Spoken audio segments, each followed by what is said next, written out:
with her mother on the bus when a little girl on the opposite seat started kicking the seat forcefully. On that seat sat a pregnant woman named Jia, who turned to the girl's mother Raju and said, "Please stop her. What is she doing?" Raju responded, "She's just a child, let it go." But Jia insisted she needs to learn how to behave properly. This angered Raju, who snapped, "Are you saying I haven't raised my child properly? Just because you're pregnant doesn't mean you can lecture me on parenting." At that moment, the little girl took a water bottle from her mother and poured it over Jia's head. Jia, now furious, said, "You really need to control your child." Instead of admitting her child's mistake, Raju blamed Jia instead, saying, "This is all your fault." Jia retorted, "Your child is spoiled." Hearing this, Raju lost her temper and snatched Jia's phone, throwing it away. The driver retrieved the phone and returned it to Jia before making both women get off the bus. Unfortunately, Jia's phone was broken. Later, Jia arrived at a company for work only to find Raju and her daughter already there, having made a mess in the area. Jia started cleaning up when Raju mockingly said, "You were lecturing me, and yet here you are, a cleaner." Raju then added, "I have an interview for a management position." Moments later, Raju entered the interview room and was shocked to see Jia sitting there. Jia introduced herself, saying,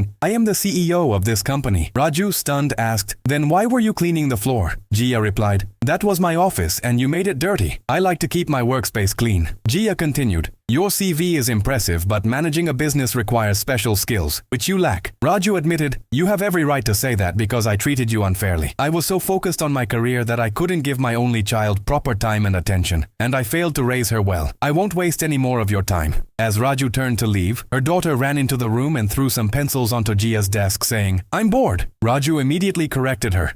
"Sweetheart, you shouldn't do that. This isn't a playroom." She asked her daughter to pick up the pencils, but the girl refused. Raju then said, "I know I haven't spent enough time with you, but I promise to fix everything from now on." Hearing this, the little girl hugged her mother happily. Jia, witnessing the moment, smiled and said, "You have accepted your mistake, and because of that, I'm happy to offer you the job." She also informed Raju, "We have a playroom for children here." Grateful, Raju thanked Jia warmly.